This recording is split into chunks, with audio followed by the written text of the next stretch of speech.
It's not my problem. It's not my problem. When I feel heavy metal, and I'm pissed and I'm Zito. When I lie and I'm missing all of the time, but I'm never sure why I need you. Please don't be shout. All right. Welcome to the podcast. We got a great one today. We're going to be talking with Ryan Miller from Player Data. Before we do that, Coach Schumann, and to my left is Coach D.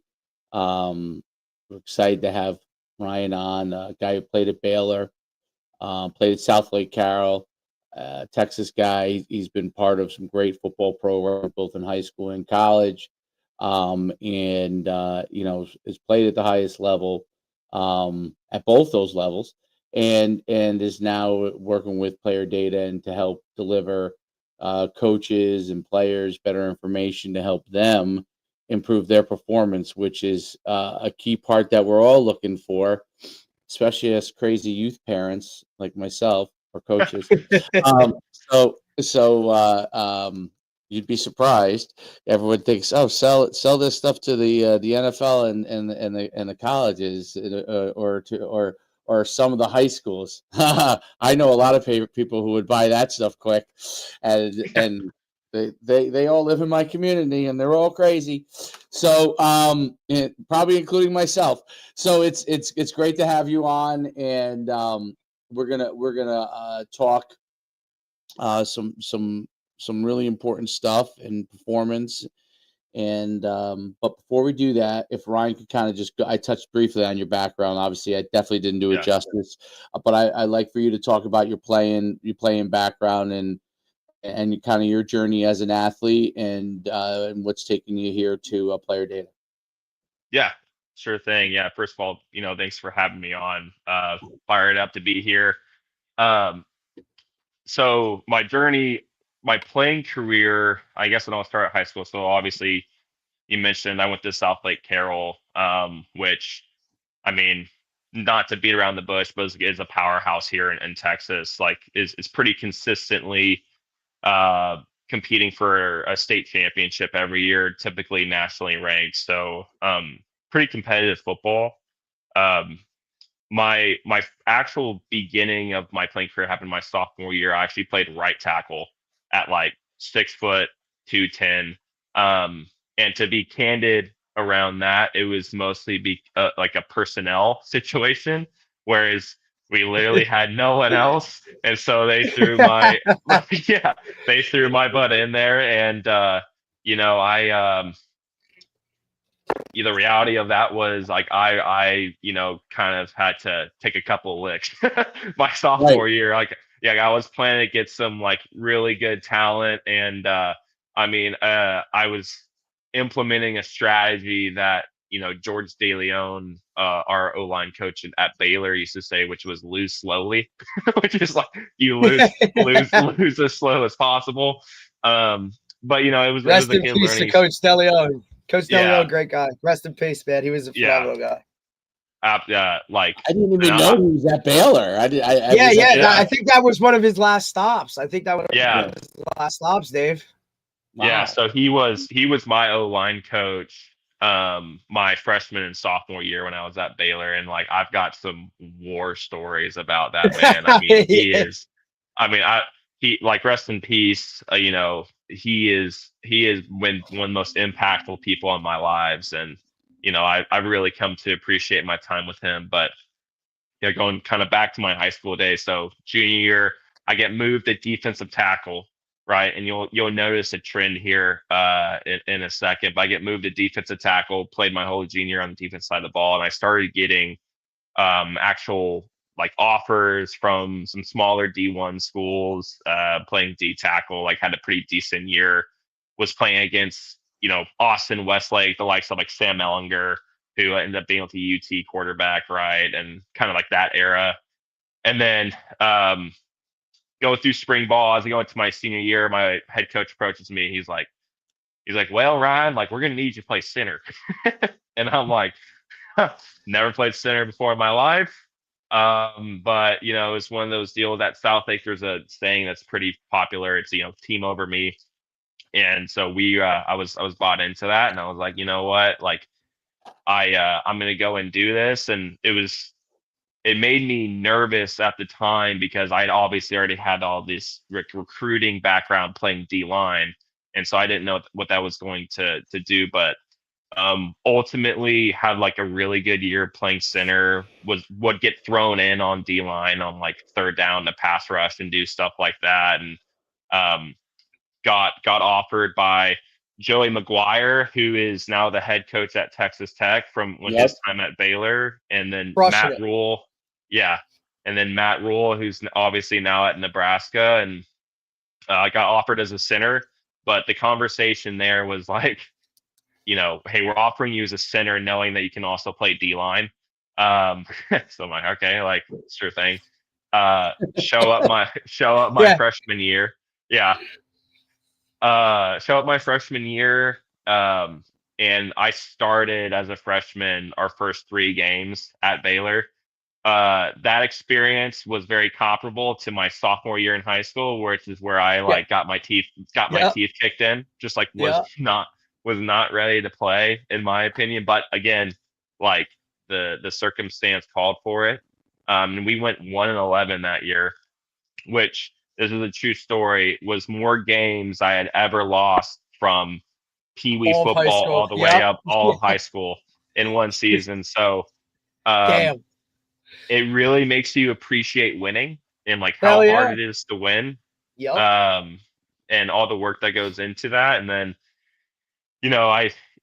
I made the joke before we kind of hopped on that I was like the equivalent of like a fat Taysom Hill early on in my career. And that's kind of where that started. So I would jumped around. I played center, guard, I played tight end, I played fullback, I played all these different positions on offense. It was like really like a utility player up until my junior year. I get moved to defensive tackle, which is where, starting my junior year, like I started like over 10 games and was a captain for us and like did all that sort of stuff. So a bit of a flip and flop of my positions, but like it was a really fun experience. And ended up, I ended my college career playing for Dave Aranda, who obviously came over from LSU. And no, he's a really good dude as well. But I mean, that's pretty much what like my actual playing career looked like. That's really interesting. So you were played for Matt Rule and Georgia Leone, who's a legend, obviously, and really really interesting stuff from a standpoint of how you played at South Lake Carroll, which is such a dominant program, and then having to kind of change your mindset and be able to, because obviously that team turned around really quick and got really good, went from 111 to being fantastic the next year, right? So one of, like, I think it might have been the biggest turnaround like at the time in the NCAA. So you kind of saw that whole scope. Before we dive into a couple things with player data, because you played for South Lake Carroll, what is it about South Lake Carroll that, now I know Coach Doge was there, is Dodge, is it Doge or Dodge? Dodge. Is forever, and obviously he's a large part of that. But what is it about the overall culture of the South Lake Carroll community that has created this unbelievable sustainability for so many years? Man, that's a really good question. I think you can probably look at a couple of different things, in my opinion. So the first one being that whenever I was growing up, at least, so right now, Riley Dodge is the head coach at South Lake. His dad, Todd Dodge, was the head coach growing up when I was there. And Todd Dodge did a really, really good job of connecting with like the community and the elementary schools and the kids. So like he would send his players to the elementary schools to read to the kids on Fridays wearing their jerseys, right? And he would come and talk to the elementary schools, and he would hold these, Dragon youth football for like the Pee Wee football coaches. And like you would start running the South Lakes offense as like a fourth grader, right? Like it's like that's how it was. And so like for me, and I had two older brothers that also played college football as well, but like, you know, our whole goal as a kid growing as a young boy growing up in South Lake was like, I want to play on Friday nights for the Dragons. Right. Like that is all I want to do in my life up to right now. That is my goal. I want to go and play and have the dragon on my helmet. And I think that tradition still exists at South Lake now. And I think Riley, his son, has done a really good job of bringing back that sense of community, and you know, going out to these schools and making young kids like, you know, planting that goal into their heads. And so that's, in my opinion, like it's just this this connection from all the way to the high school to elementary schools that kind of builds that tradition and that culture. It's amazing. You guys were running in fourth grade the South Lake Carroll wide open offense. Wow. Yeah. That's awesome. Inside zone, outside zone. Yeah. Yep. Throw it deep. Yep. Yeah. Awesome. That's how it should be done. That's how it should be done. You run it from the time they're young. You come all the way up. Kids go down. All you know. Yeah, like when you're a kid in, you know, that's kind of how it was when I was a kid growing up, and I'm sure in Butler where you are, it's that way. But that's a lot of schools have gone away from that in a lot of other places, not Texas, and definitely not South Lake Carroll. But a lot of schools, I don't know why, but coaches don't spend the time investing with the younger programs. You know what I mean? And I think they're also scared of like some of the like all-star stuff that goes on, and they're like worried about investing here. And then that kid, like, dude, you want if you don't talk to the kid, he's definitely going to leave. If you do talk to the kid, you have a chance to keep him. I never understood that, but it's like if you don't talk to him, he's definitely gone. But it's really, really cool thing to understand that like football, it is a community, and the young kids look up to the high school players no differently than if you're a high school player, you look up to college or pro players. The young kids know who the pro players are.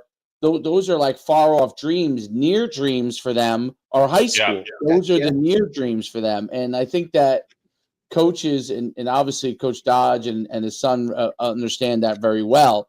But that's ultimately the kids want the first step is they want to be the high school star, right? And yes, they might watch pro games or college games and say, hey, I want to be an NFL player. But they also know that the next step is high school, right? So that investment in the community from the players and that genuine investment, because a lot of times it's probably somebody's little brother or so on and so forth that's in it, or his neighbor or whatever it is, right? And that connection is really, really important. And, you know, you envision yourself being that player, and that touch of it. Because I see it, I don't see enough of it. Like everyone thinks, oh, you run a camp, that's enough. You see them for 4 days maybe, or 3 days. Like they need to see you around. And I think that makes a huge difference. And definitely running the system that the high school runs begins it, because by the time they get to high school, they're like, oh, how are they so good when they're in high school running the system? They've been running it since they were in fourth grade, right? Yeah. So every kid, no matter where they grow and develop, you know, sometimes kids are linemen and become skill guys when they get older, or some kids are skill guys and become linemen when they get older. But they've all been in the same system, so they all know what's going on, and it's impactful. So I wanted to kind of, because I think a lot of the coaches that listen to this, some of them need that understanding, because you have to put away how you personally feel about yourself and focus on the athletes and the kids that are your future. And it doesn't matter, like there's some coaches that aren't that social, like maybe Dodge was really, those guys are really, so, you know, I would imagine they are, you know, but But even if you're a guy that's an introvert, you still have to do it. Like, you still have to do it. You have to put yourself out there. Otherwise, show your face. Have an assistant that's more of an introvert, right? Like, look, I think we have an extremely, like where I'm at now, it's a traditionally like a power, kind of an old school powerhouse. Like, there's a lot of tradition, right? But, you know, that aspect of it and connecting with program is extremely important, right? I mean, you have to show your face. And like Dave, you know, to kind of piggyback on what you're saying, Dave, like, you know, we played like another traditional powerhouse with where we are this week, but, you know, a large school consistently wins, right? So both of our teams were 3-0 this past Friday night. So what do? They make their youth football night, and every youth player from the town that we were in was lined up from the goalposts all the way out to the 50 and created the tunnel for these guys to come out of the locker room and run out, right? And it was, you know, youth football players, youth cheerleaders, right? Jersey, come for him, you get in the game for free, right? And creating that sense of all of that, dude, I mean, it's like, you know what I mean? I think that's good. I think that's very good thing. Like, we do that here. I think, and the same thing too, like what you were saying, like those kids go and read with the kids on a Friday, and or a coach goes to visit school. That's the difference between 100%. Great. Good is lining them up. I bet you every coach, because every place I've been, they do some youth night or something like. Everybody does that. That's just, if you're not doing that, you shouldn't even be the head coach. Okay, but what you should be doing is visiting. You should be visiting the football practice. You should show up. Having your kids show up and read to the kids on Friday is great. That's a great. That doesn't have to be that, but there's one of those. I love that. I love doing it on a Friday, right? Because on a Friday, like, get them out of the school, right? You got to go visit their games. Like, you got to go to their games. Like, you got to be on the sideline when the team's playing. You play on Friday night. They might play on Saturday or Sunday. I mean, it's not hard to go to one or two games a year to watch those kids and the kids and what's the first thing the youth coach is going to say? He's going to turn around and be like, "Hey, that's the head coach of the high school," and the kids are going to be like, "Oh, wow, really? He's here to watch our game?" You know, so look, if you were at a private school, you'd be there, quote, recruiting or trying to get those players. So it's just, I think there's a divide, right? With now public school coaches feel, oh, well, they're coming to me anyway. Well, are they? Right? Like, are they? But because, like, even if you do get them, right? Like, now you want to have juice behind that. Like, you want these kids to want to be going to your high school, right? It's not just, oh, I have to go there because it's a public school and that's where I'm supposed to go, right? And growing up, that's what I experienced, right? Like, those high school guys were guts, right? Like, you wanted to be them. They would come out we would play Saturdays. So on Friday night, they would come out and as a youth program, we would all, because we all use the same practice field, we would get off the practice field and we would sit and watch the high school guys go through their Friday night walkthrough. And to us, it was, man, I want to be that, right? And it was just, it's what I think consistently, since programs that win on a consistent basis, right? Like South Lake, like that's the connect, right? And Dave, you're right. There is not a lot of high school coaches that take extra step or make that effort on a consistent basis to, go down to the youth programs or have youth coaches clinics, right? Like, hey guys, here's how we teach it. Obviously, like, look, there's some age things that you're not going to be able to, like, whatever, but use our or, hey, like, you know what I mean? Like, that's the stuff that you gotta really get a handle on. And when you can do that, that just puts your program, on a different level. And Ryan, you said you had two older brothers that went through the same thing, right? So you literally watched it, grew up. I mean, dude, you were in it, right? And it was, South Lake or bust, right? Like, this is how we do it here. And it shows to you, like, hey man, like, we need you to go play as a sophomore. I'm sure you were like, dude, I ain't ready, but you know what? Whatever. Here you are with, Power 4 offers, and all of a sudden it's like, hey, we need you to change position. You didn't, like, pout or, hey, I'm not doing that, coach. Like, I'm already being recruited for this. Like, why would I do that? No, something was bigger than your your world itself, right? And that's where things have to go in order to like stay winning. Yeah, no, 100%. And I think, philosophically, I think that's something I love about football too, right? Is like it forces, I don't think force is the right word, but it encourages people to commit to something bigger than themselves ultimately. And by doing so, like that, especially as a lineman, like you talk about a selfless position, like that's the only way you can win, right? Absolutely. Couldn't agree more. But I mean, the last thing I'll say about the school visit thing anecdotally, like something that was cool for me is as I'm, a junior, senior in high school, going back and seeing my kindergarten teacher, Miss Meacham, who I remember sitting in her class and like watching players read to, and like going back to her class as a 17-year-old, and she's able to then go like, hey, like Ryan, like I taught Ryan, like he literally was you guys, right? Right. And then like so for them, I think if you put on like the imagination or the take the framing of a kindergarten kid, like you're even kind of saying like, oh, like that's kind of what I want to be now. Like that's within reach or whatever. And like I'm not trying to, toot my horn here or anything, but I think like the ability just to do that is, again, it reinforces that sense of community and the aspiration that is instilled into kids at Southlake. No doubt about It's it. awesome. The mystique. Yeah, the dragon mystique.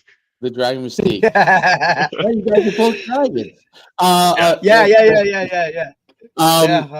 Okay. Okay. It's a unique mascot, no doubt about it. Well, that's what I'm saying. Yeah. Dude, I've had a hard time trying to like be like, yeah, we're dragons. You can do a lot of like, stuff like the Game of like Thrones. guys, we're the Right. dragons. We're a mythical creature. Like, let's get after it. Yeah. Like, oh shit, okay. Like It's it's really good. like all good. hey, it's really like, hey, we're Southlake. Yeah. Well, listen, it's what our head coach is like. No, we are this town. You know what I mean? Like we are this. Yeah. He's like the Dragons thing is great, but like let's go with the like more of the town name type of. Like every shirt has the town name football, not Right. Dragons football, right? So Yeah, you can yeah, kind of yeah. spin it either way you want. I mean, look, you go from Yeah. being a dragon to being a bear, right? Like I'll take a bear any day of the week on that bad boy. You know what I'm saying? Yeah. Like, goddamn. Hey, So not then- when you go 1-11. Yeah, but when you turn it around, buddy. I mean, look, and that's Yeah. also a whole different, that's a whole different podcast for you having won consistently wherever. And look, it's the same thing. Like it was the same for me when I got to college. Like I didn't really lose a lot of games in high school, and then, or at least like the winning thing was there. And then you go to college, and it's like in high school, if we lost the game, like guys were like, it was like, oh my, you know what I mean? And like here I lose our first game in college and I'm on the bus and guys are like giggling and shit. And I'm like, are you like, what are you guys kidding me? Yeah. Like, it was just a whole different, like, this is the moon here. Like, this is some Harry Potter shit. Like we need, like, you guys are happy after a loss. Like it's a whole different mystique. But I mean, look, he turned it around and you got to play for some really good guys that obviously have continued to ascend, which I'm sure have had an impact, on kind of where you're at now, and kind of what you're doing. 100%. Player data. So talk about how you got to player data and kind of what your role is there currently. Yeah. So I guess the best place to start. So following my playing career, I went and actually worked as a graduate assistant strength coach at Baylor as well. That's awesome. So kind of off the back of like I had some really, really great football coaches, but I also had some phenomenal strength coaches and applied performance coaches when I was at Baylor. And like I could sit here and like we had Andrew Altoff, who is highly considered to be like the Gandalf of sports science within college football. And then I played with a guy named Clint Johnson, whose dad is Kent Johnson, who was the strength coach for the Green Bay Packers for 25 years, and he helped us out. And he worked really closely with Louis Simmons at Westside Barbell, who's like the godfather of American powerlifting. And even more interesting, he was the guy that helped basically create like the reverse hyper machine with Louis Simmons. And he kind of brought that over into the NFL, and like also the utilization of like chains and bands and all these things for squatting. And so we had him, and we Jeremy Scott, who's a legend of himself, Corey Campbell, who's at Nebraska now as the head guy, Vic Valoria, who's under kind of like the Tommy Moffitt coaching tree, right? Who was my direct boss whenever I was at Baylor. Won national championship at FSU, and spent a lot of time at LSU as well. But while doing that, like I was pretty close to the applied performance side of things as well. So like that's your sports tracking technology, your velocity based training technology, your force plates, like all these different things that coaches try to utilize to develop more insight into what's going on with their guys. But following my time doing that, so I was in grad school, I had a job offer from E&Y to go do technology consulting, which at the time, like, it just seemed like a really good opportunity. And I was like, okay, like I'm going to go do this because it's a hard job to get. But I found out pretty soon that like it just wasn't really a good fit for me, from mostly just like, I don't know, like, and I don't want to talk illy on the company, but like the type of people I was around, like I felt like a bit of a black sheep working at that company, and I'll just kind of leave that there. But got really fortunate, was reached out to by some of the folks here at Player Data, and I've been here for a year and a half now. I kind of oversee all of our American football stuff, and I represent us more so in the South Central area as well. And it's been a really fun year and a half, just meeting tons of people, learning a lot too, like different methodologies people use. I know you guys mentioned Tony Holler, like he's one of those guys like I've had communications with, and no, it's been great. Talk about what Player Data does. Talk about, the technology and, what's behind everything on it. Yeah. So Player Data is fundamentally a sports wearable, right? And specifically, it uses GPS technology, and then also utilizes what's called an inertial measurement unit. So they function for two different things, but really what you're trying, the goal of using technology like this is to try and monitor and quantify workload, right? And you're able to do that by capturing things like volume type metrics like total distance covered, or more intensity based metrics, which looks like high velocity distance, so distance covered at a high rate of speed, right? Or accelerations, decelerations, things like that. And really what the aim is, and I think there's probably two big pillars to this. The first one is to try and keep guys healthy, first and foremost, right? And not only keep them healthy, but at the same time, you put a better version of the athlete on the field because they're more game ready, and they're ready to take on what's required of them on Friday nights. The second piece from the coach's perspective really is also to drive intent. This is a very similar thing you see with a lot of velocity based training technology. So like that's like, if you guys have seen in the weight room, you either put like a tether to a bar or use a camera, and it basically tells you how fast the bar is moving, and it's direct feedback to the guy. And by doing so, you're adding this measuring stick that they can kind of compete with themselves and move the bar faster to elicit and achieve like a better outcome where they're moving, they're generating more power and force into the ground. Same thing with GPS technology. Like if I'm able to approach a kid and I'm holding him to a certain standard of, hey, like, you're a 22 mile per hour guy, I'm asking you to run that today, or run a percentage of that today. And then through this, I'm able to then quantify if they are or are not. Then that's objective information that I'm able to then provide to that kid. And especially now in the world where a lot of kids are so data driven, it tends to be a very well received feedback loop for a lot of guys because it's a number and it's either yes or no, right?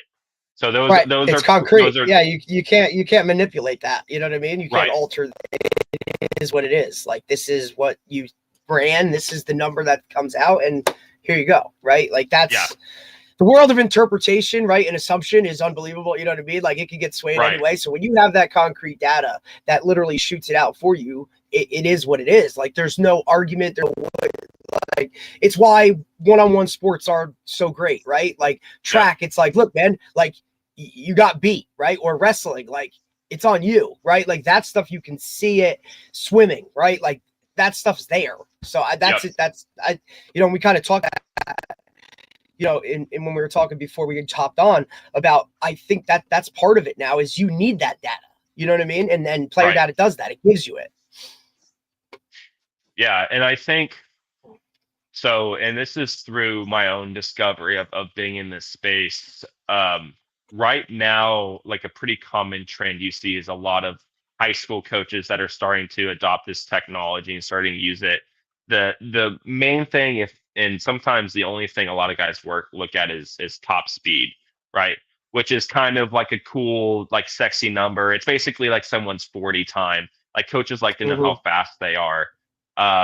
But really, like the first point I mentioned, which is the workload monitoring side of things, like that's really the biggest value you're adding to your program, is your ability to capture how much work your guys are doing, and based off of that you can come back around and periodize and structure your practices so that they're primed and ready to go to compete and do what's asked of them on Friday. What you see a lot of in the high school space in particular, and this is across all sports, is honestly just an overexposure of workload in general. Like a lot of kids over is the summer, like they'll have their summer strength and conditioning stuff, and then they'll have to go play 7-on-7, and then they're going and doing a football camp over the weekend, and before you know it, like they're doing, in some cases, 3 to 4 times the amount of work that any college team would ever ask anyone to do. And unfortunately, the result of that is one, you get a lot of player burnout. Like kids are like, well, I don't want to do this anymore. Like this sucks. And it was like, well, it does. Yeah, it does. But the second piece is you expose kids to a higher probability of injury, of soft tissue injury, of like an ACL, or basically pretty much all of that you can think of, hamstring, even shoulder, right? If you have overexposure in the weight room doing stuff like that. So I think personally, for me, like something that I'm passionate about is the ability to work with different high school coaches in order to help them preserve their athletes, and then also provide them with a platform to get recruited and to go to college. Because it's kind of a cliche saying, but it used to be on our training room at Baylor, was like, your best ability is your availability. Like if you're hurt and you can't play, it doesn't really matter how athletic or how talented or whatever you are. Like you're on the sideline, like doing nothing. And in high school, if you're doing that, like college coach comes to watch you play, well, they can't evaluate you if you're just sitting on the sideline, filling up the water bottles. There's no doubt about it, and I think that's part of the especially in football. Like we want to just crush guys, and they don't realize that like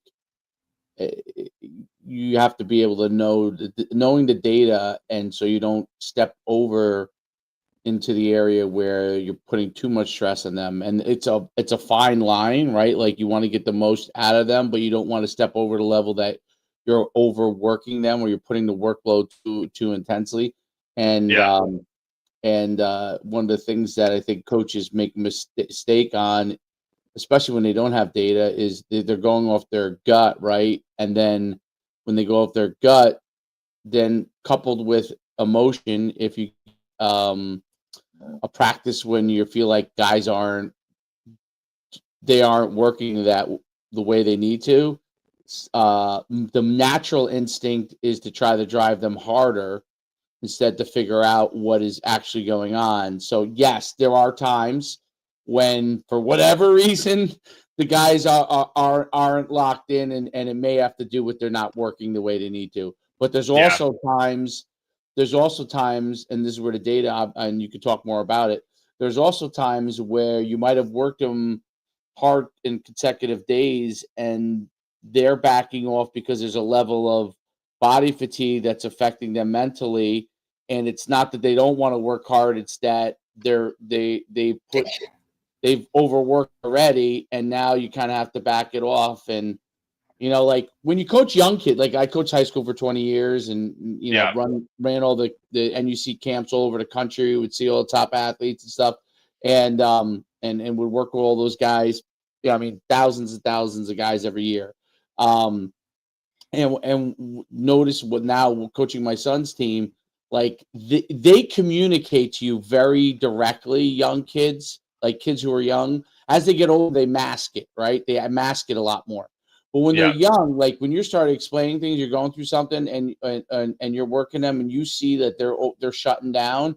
They're shut down. Like you've worked them too hard, or mentally they're just, that's not going to be the capacity they're going to be at today. And you kind of try to adjust as they get older, because they're taught throughout being young, work hard, do what you're supposed to do, listen to your coaches, which is all obviously great things. They should be doing that. But they don't know their body as well. And they're not taught along the way to understand their body. And so they feel like they'll be shamed, okay, or benched in a lot of cases if they communicate it, right?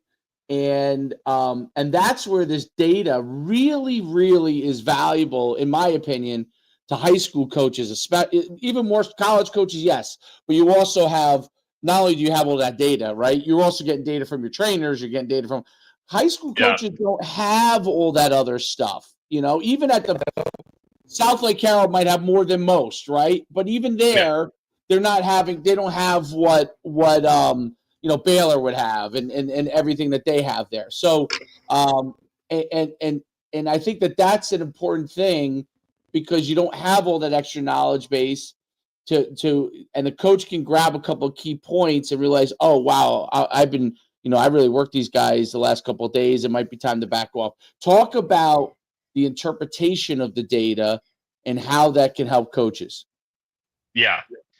So it's a good question. And like, I kind of want to make the point as well, is, with GPS stuff, like the goal also isn't to make your team soft, right? Like I think that's a pretty common misconception, right? Where it's like, like, well, we're just going to do less, and now we're going to have a Who Goose the Moose team, right? That's like, you're just either going to show up and you're not going to play tough and all these things. Like really the goal is to reach for like what's optimal.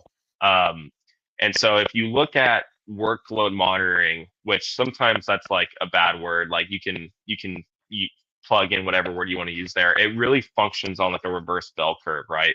So at the top in the peak, there's what's considered optimal. It's your central tendency. It's like what you're aiming for.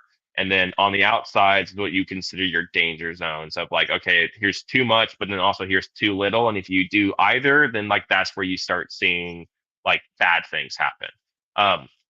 In terms of how to interpret the data, right? So there's a couple of key metrics that are pretty simple to focus on. And when people start using GPS to start out, I think, a common, I don't know if it mistakes the right word, but typically what you get is a little bit of like a sense of like, it's overwhelming, right? Like there's a lot coming out at me. And as a result, you kind of have this paralysis by analysis thing that goes on. So what I typically recommend to coaches is to stick to like 1, 2, maybe 3 things to help drive your decision making, right? And so specifically what we're going to want to do, and I'll talk about how to do this in season, is what we're trying to do is capture what is happening in the game, right? And I'll use distance covered as an example, okay? So let's say on average during a season we do 4 to 5,000 yards of total distance. Okay. Well then, if that's the case, then it doesn't make really any sense for us to go 7,000 yards during practice during the week, because that is more than what is going to be required of me as an athlete when I compete on a Friday. Now, in terms of how to structure your practice week based off of what's happening during the game, that's where you see a little bit of a nuance. So, like, if you ask Tony Holler, he would say that your distance covered during the week should equal what's covered in its entirety during the game. So if you went 5,000 yards, then you should split up the yardage from Monday through Thursday to equal what that is. I, you know, I tend to fall on the camp of like your distance covered during the week should be probably 2 to 2.5 what your game was. And it's a different way of thinking about things. Like obviously Tony does the sprint based football thing, which that works for some folks. I think football is a fairly dynamic sport and it requires a bunch of different skill sets. And if that's the right prescription to the diagnosis for a school, then by all means. But like from what I know, and I'm only speaking about to what I know, like what tends to work, especially with when you get into college or like you compete at like a high level high school football program, you have to have a little bit more of a dynamic approach in terms of your preparation. So typically what you want to see is anywhere from 60 to 70% on your Monday practice of game load, and this is fairly generic. Like, I don't want people to come at me. And then 65 to 55% for your Tuesday, and then 45 to 55% of your game load for your Wednesday, and then Thursday. There's kind of two schools of thought. You can either do a true walkthrough, which is you're just prioritizing, recovering all these things, or you can implement what's considered, we used to call it a fast Friday, but in this case, it'd be a fast Thursday, where you're actually getting some like acute exposure to some high velocity distance during that day to kind of ramp back up into your game day. That's a very general, basic way to think about how to interpret this. But the all else being equal, right? What we're doing is capture your game, and then this is something also at Player Data we're working on too. I'll talk about this in a minute. Capture a game, use your game's data to come back and periodize and structure your practice week. That makes a lot of sense. That's interesting. So absolutely. Talk more about. So you're going to get your data from your game, and then you build in the structure of what you're doing. And yeah, you're almost working backwards. So are they getting? You're reverse engineering your game is what you're doing. Correct. Yeah, absolutely. Are you getting? So are you then taking like, so if you're applying that 2x model, right? So you go 5,000 yards in a game, and then you're structuring your practice. So you would incorporate like each drill, amount of reps, each part of the practice as a like is someone, so that's being tracked, right? Basically with the player data, and now you start to continue to reverse engineer and say, okay, this week, wow, okay, we're like way overloading them. Okay, now we're not loading them enough, And yes. So okay, is that right. You gotta find that exactly like right. You got to find that spot, that whatever point that. And obviously, right, this is very much a based on what you do type of approach, right? Like it has to be a lot more of like, I'm giving you, Tony always says it best. When he says it, he's like, look, I'm giving you the recipe, but like the ingredients are yours, right? Like you have to figure out what to put in it, how to implement it, right? Like I'm giving you the structure of everything. Now you have to go and do it. In the long run too, sorry, Derek.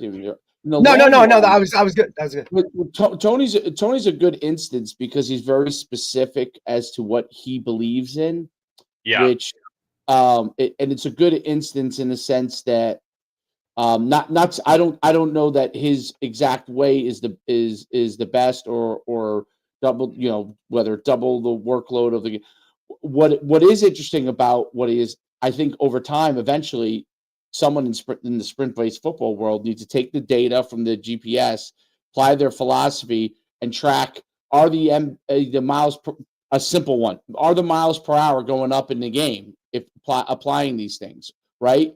And if they are, I'm giving a really rudimentary, I mean, this is rudimentary, but like this example, is that happening in the game, right? And because Tony's philosophy is that you can continue to build speed throughout the season, and to find out if that's actually true, if you applied Tony's system in the way that he believes it should be implemented, right? Now, I'm not talking about outside this system, because outside the system, outside the season, I really do think the majority of what Tony's talking about is definitely going to be applicable for developing speed as an athlete in the long run. There's no doubt about it. The hard thing in football and other sports, probably similar, soccer, I'm sure the similarities from this. The hard part is in season, the philosophy of how are we going to get faster while we're getting done the sport specific things that we have to get done, meaning, you got to rep plays a certain amount to make sure the guys know it, right? You got to rep some of these drills, even, in order to get to be an expertise at it. Like, you're going to have to make, even in the tackling circuits, even if you're tackling dummies, like you're going to have to allow the athlete to get another rep, because if his aiming point is wrong, you want them to understand what that feels like to do it right. So that's what I think is the tricky part. And obviously, Tony also played football and basketball, but he comes from the track instance of it. And I was a track guy and coach track as well. And so I understand where his thought process is. But my question is, I would love to see down the line the data of what those numbers are, and does that happen in season? I firmly believe he's, long-term development from a pure speed standpoint to be able to get them, 5-6 years, which I agree with him. Over the long haul, 100%. The tricky one is in season, because that's always been the trickiest thing for coaches in football, really and hard. probably in soccer, probably in basketball. How do I balance the fact that I'm developing their skill sets, making sure they are continuing to, the philosophy used to be maintain their speed, but now it's to continue to at least small increments of development in the speed standpoint. And at the same time that I'm still getting enough of the reps for them to perform their skill correctly, right? That's the ultimate thing to me. And is that something that you guys see on the horizon that you'll be able to help coaches with? In terms of, so I kind of missed the last part of that. In terms of to be able to try, so if, for example, like they develop a program, a system, like TCU was big with the especially in when they went to the national championship, they got waxed in the national championship. But when they got to the whole thing was big on their speed development, less workload, high levels of speed. They were a very fast team. But it was very interesting. I don't think they had the talent, obviously. I don't remember if they played Georgia, who they played, but they didn't have the talent. Obviously, that's always the first thing, right? They didn't have the talent and ability of the other teams. So all the speed work may have gotten them to that point, but there was going to be a level of ability that was going to be a little bit different at that time. But, some of that got pushed back a little bit because, they just got waxed, right? Like, so are they strong enough? So those are the questions that begin. So how, like down the line, will player data be able to say, hey, coach, implement your system. Here are the parameters that can help you, these 2 or 3 parameters. I'm using MPA, miles per hour, as an example. But, miles per hour with your workload, here's what's increased over the course of the season. You're on the right track with what you're doing. Okay, your guys are still at the same speed that they started with. So if maintenance is your goal, they've maintained. Right. All right, your guys are 2 or 3 miles an hour throughout the season, lower than they were. There's something we're doing here. Let's analyze our workload. Let's analyze. Is that something that player data, sees helping with, so coaches can interpret it? Yeah. So that's actually something we currently are doing. So I think this is where a lot of folks go wrong, at least within like the GPS space, is they kind of will just put it in people's laps and you're like, all right, here you go. Like, but like we're Right. really big on the educational piece as well. So we've been working on like releasing some ebooks for high school coaches on different methodologies they can use, and um kind of picking back up what you just said, like based off of what your goals are, like here are some things you can focus on. But outside of that, we have a phenomenal account management team that is really built of a lot of sports scientists. And so what their roles are within our company is to meet with our clients and be a source of education and to give recommendations based off of one, the data they're collecting, but also the goals they want as a team. Right. So if your goal is to get faster or to be in better shape, well, like you can lean on the resources at Player Data from an educational standpoint in order to help accomplish those things. I think so. Like whenever I was at Baylor and just kind of listening to you talk, like a really good practice that we would use is, and this actually comes from Coach Vic Valoria. The first day he showed up with Aranda, he went to a whiteboard in front of us and he wrote down, okay, strength, size, speed, football, and I think school was the last one. And he had a kid come up, I can't remember who, but he's like, okay, rank these 1 through 5, the things you're the best at, and like from 1 to 5, right? And it goes up there, he's the thing, he's like, all right, so we need to work on 5, 4, 3, 2, and 1 in that order to make you a more complete or better athlete and to be a better person. And like sometimes it really is that simple. It's like, hey, like, our speed might be a 1, but if our strength and size is a 4 or 5, like that might need to be our main focus for going into this off season. And I think, going back, that's really what I was talking about when I was saying like football is just, it's more dynamic than just, and listen, like I think Tony Holler does some good stuff. I think it's a net positive for a lot of people because as I was saying right now, most everyone just does way too much. And at Yeah. the very least, like his methodology at least will pull people back towards center. But Yeah. right, yeah. So like they're going closer to like what's optimal. But like Luke Day at South Carolina, he puts in terms like football is about your ability to carry. So literally grab someone, move them to somewhere they want to go, cover ground so that you could put that as speed, and then change levels. So your ability to go up and down. And usually by doing those 3 things, and if they're effective at doing those 3 things, they tend to be like a good football player or a good athlete. Yep, there's no doubt about it. I think that's a really important point, and being able to measure that and understand it. It's funny. One of the things that I can't remember where I got it from, but the deceleration part and acceleration part is the most simple thing in football to do a quick drill at the beginning of practice. And I'm not just talking about changing around. I mean, full speed sprint, stop, like on a whistle, trying to get the complete stop and then accelerate back. Yeah. And I can't remember where I got it from. I don't know if it was from Tony or something. It might have been somebody else. I think it was somebody else. But I was like, you know what? I'm like, that's what's missing beyond the pure speed, like just pure sprinting, right? I want them to be able to sprint as fast as they can, become better at decelerating immediately and then re-accelerating, right? Because of football that happens so much, and it's simple things that you can do to like that to develop speed, either at the beginning of practice, 2 to 4 reps. I mean, we would do it with 10-yard sprints. We would do it with a 20-yard sprint, never more than that. And it's amazing how they continue to get faster within that range of distance over the course of the season if you do it right at the beginning. And the first time I did it, the first time I did it, I could tell you because I coach youth football. So most of my coaches, although I have one guy that played college, they played high school, right? So they don't like, you know, the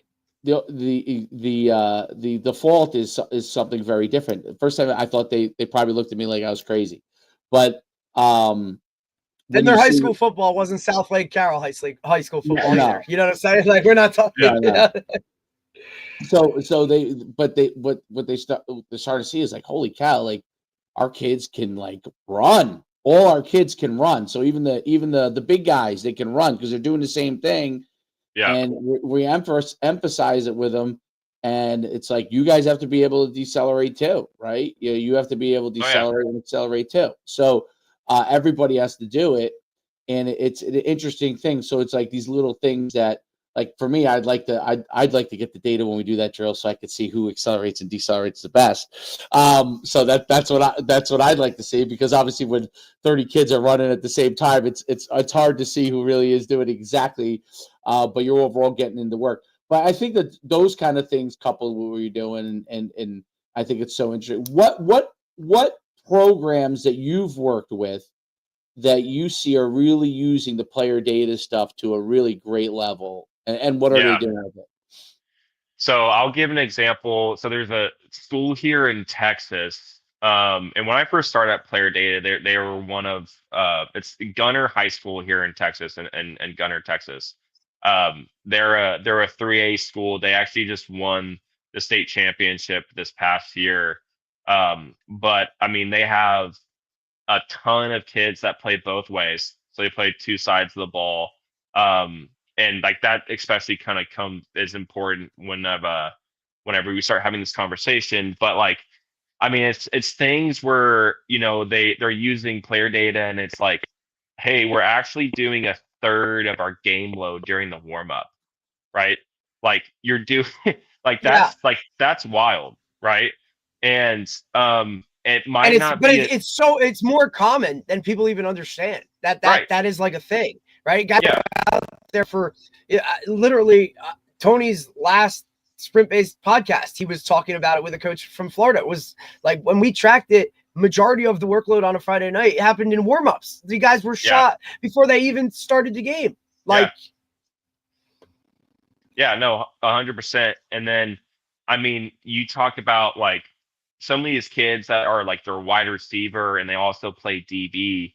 I mean, they are going crazy. They're doing a crazy amount of yardage in the game. So, and typically, especially at that level of football, those kids tend to be your best players when they're playing both sides of the ball.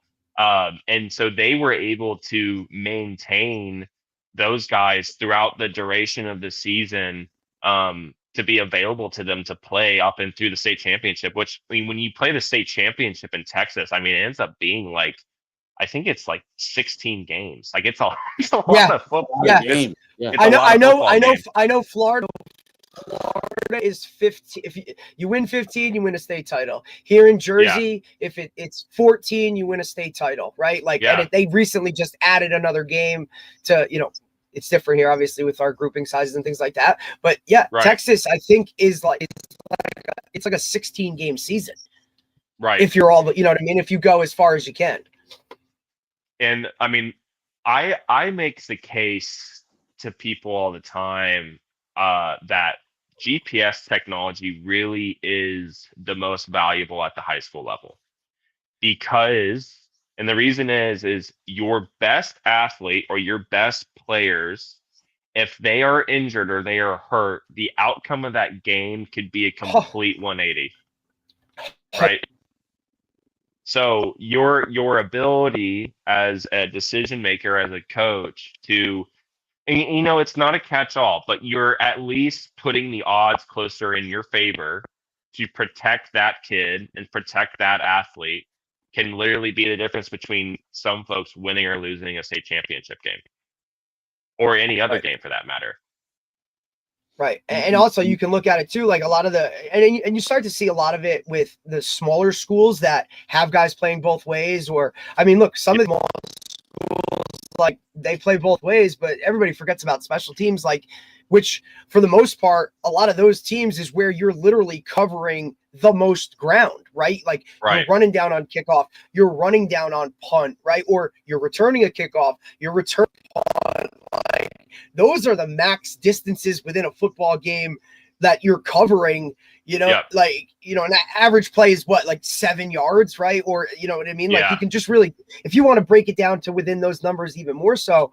And now you're talking at small schools where both sides of the ball, all special teams. And then what are you doing, say, offensively? Are you a spread team where you literally have guys running 10 plus yards on every play? Add in tempo. Are you going fast, right? Like I know Yeah.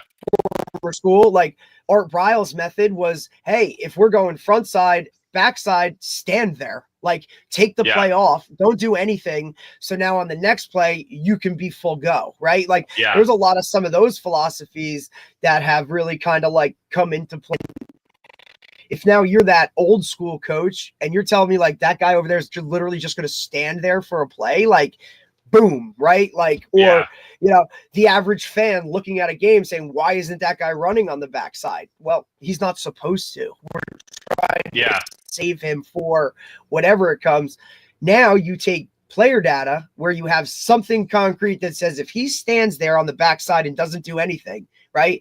It allows him to now on the next play beat the guy over the top and score a touchdown. Now people think are going to say, oh, wow, there's something here. This is what it is. But you got to really dive into those numbers. And to me, the reward is winning, which ultimately is what everybody wants to accomplish. But to get there, you kind of have to go through a rocky road and figure it out.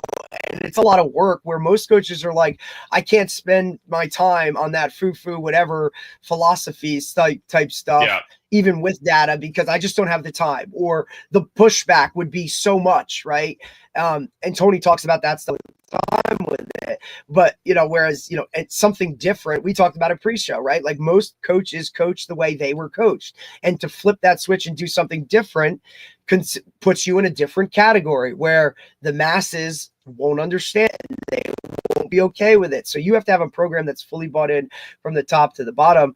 It's why I love like what Dave does, like with his programs, right? Whether it be youth or, when we coach together in high school and those types of things, like always implemented something along those lines where, it turned heads and people were kind of like, well, why? I don't understand. Like that doesn't make sense. Why would you do that? And then when they see the good that comes from it, now it's okay. Now we're bought in. I think player data with that concrete stuff can kind of bridge the gap and show somebody something proven like, hey, look, these are the numbers, right? It is working. Yeah. This is why we do it. I think that's so critical in a world where everybody has a voice, right? Like everybody can say whatever they want. And a lot of times those masses go the other way. So that's where, hey, how do I get these on my players, or at least my main guys, right? Like give me my top 5 and we'll track that. You know what I mean? Right. Because obviously I'm sure it's what is the pricing of everything for a team? Like what is the range for like a high school program to be able to implement it? Yeah, so we keep our pricing really simple. Everything's done per unit, right? So if you wanted so there's 2 versions basically. The first version is you can track data live in real time, which means like, again, if we're talking about like the intent driving thing, or you're implementing the measuring stick of like, all right, like so and so just ran the fastest top speed during that sprint specifically, right? Or if there's some programs that use live data to if someone hits a certain benchmark in distance or high velocity distance, that they'll like kind of dial them back at some point in practice because they've hit their threshold for that day as a practice. And then the other version is where you download the information after the fact. And so you're able to assess it after practice, more of like an audit tool, right? Which you can do both, but the live data unit is $275 per unit per year, and then the post download is $195 per unit per year. And we have schools that they'll do the 5 unit thing and they'll share it across their football, soccer, we do indoor sports, Right. It's basketball, like baseball, like It's like a everything. school based. Yeah, it's a school based thing. Yeah. I've seen that. Um, It's a really great way to do it because obviously, Yeah. like, this isn't just single sport specific, right? Yeah. Talk about, like, you know what I mean? Like, continue with that, Ryan, but like also talk like how it's utilized, like other sports can use this. Like, this is Yeah. not just a football thing, you know? Yeah. So, something that's been interesting for me to learn about through doing this, because my background in football is specifically women's soccer. So women's soccer is the number one ACL injury sport Yep. in the world by a lot. We had Right. on Erica McCullough. We had on who's Yeah. big advocate about it. She talks a lot about it, very open about her on that. Talked about how the women's soccer ACL tears are just It's insane. it's crazy. And a lot of that, especially within the youth space, the high school space, is because the average soccer player who's competitive and wants to go play college soccer is doing their high school soccer team, and they're practicing and they're running 4 miles in the morning, and then they'll go to their club team in the afternoon and go do the same thing, and they'll do it 5 to 6 times a week. Which again is significantly more than what would ever be asked of someone at the college level. And unfortunately, you see a ton of just like 15, 16, 17, 18-year-old girls with ACL tears at like all these schools. And it's honestly, it's a crazy thing. And there's a lot of, this could be a podcast of its own, I'll be honest, but that has been personally like obviously with football, but you're like, man, how do we like help so many of these kids just like not tear their ACL? Like it's that bad. But like getting off that box a little bit, like that's a really big issue I see that within basketball. So when we begin to start talking about tracking data indoors, you can do it in really 2 ways. You can use what's called LPS, so it's localized positioning system, which what that means is you go to like a basketball gymnasium or you put in an indoor facility and you put these anchors right within the indoor facility that function like a satellite would outside. And so through that, you're able to get things like distance and speed and basically very adjacent metrics to GPS. It's one of the same. The other way is using, and I mentioned briefly on the call, is what's called an inertial measurement unit, which is IMU. So within an IMU is an accelerometer, a gyroscope, and a magnetometer. And with those instruments, you're able to quantify then things like acceleration bands, jumps, impacts, like things like that. And so why that's important specifically for a sport like basketball, right? So a lot of injuries you see in basketball is, number one, you see a lot of ankle sprains, right? And the second thing you see is a lot of like tendonitis in the knee or tendinopathy. And that tends to be more of a long-term or chronic type injury. And so by quantifying jumps, if you have a kid that has tendonitis and is on your basketball team, like you can then have more visibility into how many jumps he's doing during practice, and then you're more closely able to monitor that. Yeah, that's absolutely wild. Like put it on, Dave. Like put it on your kid at recess, right? Put it on some of those kids at recess when they're running around doing whatever you could possibly be, right? Or guys, younger kids that play multiple sports, right? Like they go from football to baseball, like even baseball. Oh yeah. Like, like track and fly balls, running around the bases, standing around, right? Like, just like you're talking about those kind of things, man. Like, I don't think, we really understand like the amount of workload that we're asking, like the younger kids, like especially the middle schoolish freshman type year where their bodies are still like coming into their own, and you're looking at the data going, wow, like this is Looney Tunes. Like how do we set it up for that? You know what I mean? Like that comes into a whole bigger picture thing where when they're in the weight room lifting or they're running and doing this, like we really got to take some of these things into account. And I think that's what separates football, is because football, you're practicing so much more and everything is about for Friday or Saturday, right? Like you're building to that. Whereas, you know, look at a sport like basketball where you're playing 2 to 3 games a week, you know what I mean? Yeah. And then, you know, every coach is trying to fit into that small practice window. Hey, we got to do that. Hey, dude, maybe just doing less is way better than trying to get out there and like, you know, crush them with, because you feel like I gotta, you know, get this in here. It's the same with Right. football, like as a tempo team, right? Like you want to get your plays in, but like slow it down, because not only are they like cerebrally like understanding it better, right? Because you're not just firing 1,000 things 1,000 miles an hour at them, right? Like slow it down, but you're also now allowing them to like recover, right? Or, you know, whatever it is. Sometimes I'll literally like go and have a coaching moment just to slow it down, because I know, you know, we just ran 4 verticals the last 3 plays. Not every one of these kids probably hit top speed on 2 of them, right? Like, where are we at? Like, let's slow it down. Yeah, that's as kids get smoked, and like, you know, there's a couple of like really easy things off the top of my head, speaking from a football perspective, that you can do to kind of like manipulate. Like, so you tend to see a lot of soft tissue injuries happen during like your routes on air, 7-on-7, basically moments where guys have an opportunity to hit like a really high velocity and do it with a lot of repetition. So like you obviously, well, I say obviously, it is good to hit a percentage or get close to what an athlete's top speed is, like on a weekly basis, because it's essentially following what's it's called GAS, so general adaptation syndrome. So if I want to be able to run at this speed, then I need to expose myself to at least some version of that in order to do the thing, right?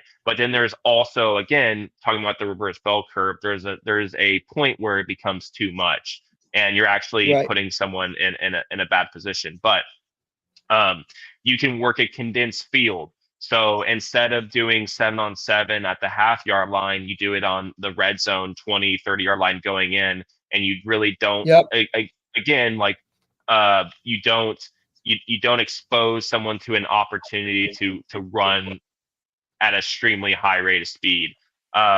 Or you can you can implement more of like a contact based practice, right? Like, so there's a couple of different things you can do that will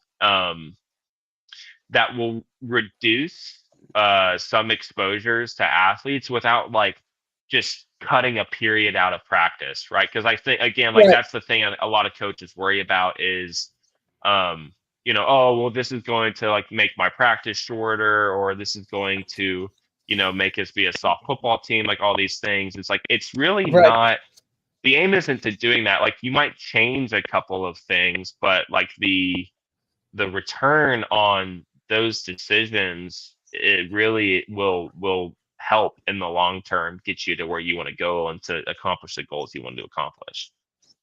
Right. Yeah, I think that's a very important part. Now, my last question on this, which I think is really interesting. Obviously, AI is becoming a bigger thing, and you talked a lot about how you're a little bit about how your guys are starting to do, for lack of a better word, consulting as well with the coaches to help them understand how to implement what their data says and those kind of things. Is AI going to be a part of that recommendation down the line? So without, eventually they won't have to, you know, get on the phone with an account manager. Account manager can more service them, and they can get, you know, real time information as to what they can change or do better, or so on and so forth, based off of different models within what they're trying to develop within their program.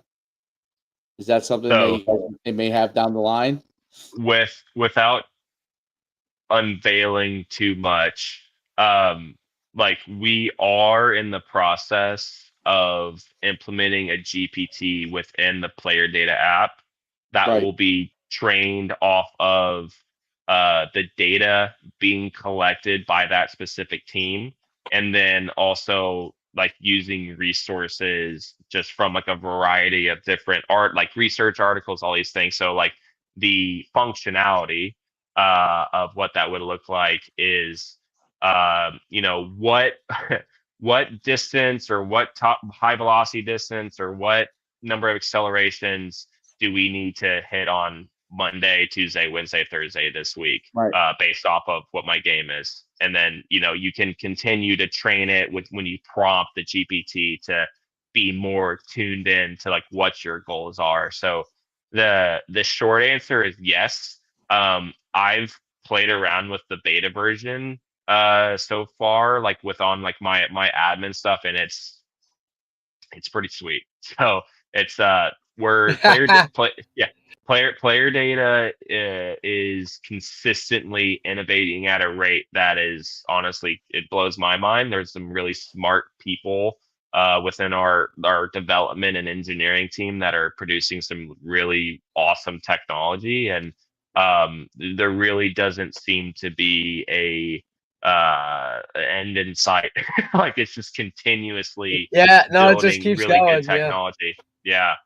So some really exciting stuff coming down the pipeline. it's awesome.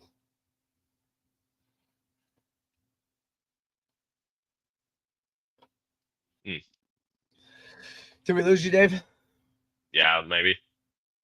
Yeah, we may have lost them. And look, obviously, like there's just such a fine line too, and it's in the coaching world in general, but so specific with football, where if you're not doing things the way it was or how it is, like if you're an innovator, if you're that guy that's willing to change something, like you're on the moon, you're kind of in your own little like whatever, but Yeah. slowly but surely, when again, I've gone back to it a ton here, you have concrete data that shows it's helping, this is how it is. That's when people, and I say people, I mean administrators, parents, right? The people, the best coaches are the ones in the stands on Friday night, of course, right? Like, you know how that is. Yeah. The appeal to the masses, right? Because look, the average fan has no idea what goes into just, getting out there and being, quote, prepared for a football game. Like, they don't understand the logistics that go into it, the day-to-day operations of, building a practice and how you work towards a common goal and all those types of things. Like, they don't understand that. So when it comes down to it, and now you're doing things that are a little different, you have to be able to kind of have that foundation, unless you're that old school coach, like a South Lake Carroll, where, hey, this guy's done everything. Like, he can just go and do this and nobody's going to question it. That's rare. Right. That's rare. And a lot of it now it blows your. Oh, I think it really kind of blows your mind when you start to implement like AI tools coupled with like coaches knowing what they're doing. It's gonna be crazy, because you'll be able middle of a practice be able to get data of what you're doing and be able to move and adjust the course of what you're going on. And like, it's amazing. I mean, that's to me, that's yeah, it's a proactive approach, right, to the workload monitoring things, which I'll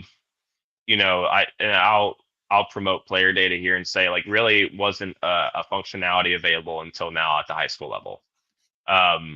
And by by introducing, and the same thing with like basketball, like for the most part, like in the indoor offering at the high school level was grossly overpriced up until this point, and like there really hasn't been anything that basketball coaches could use to do the same thing.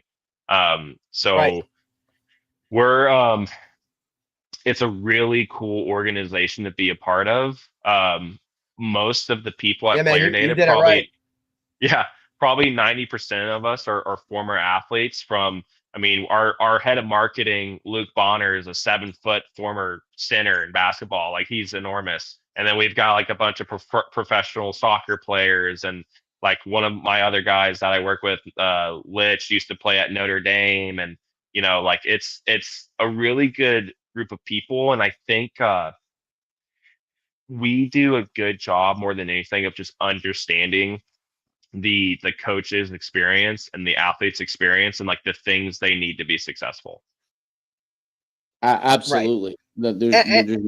And Dave, we've talked about a bunch of that, right? Like some of the companies that we've talked to, like when we talk to, Go Route or, X-Tech shoulder pads, right?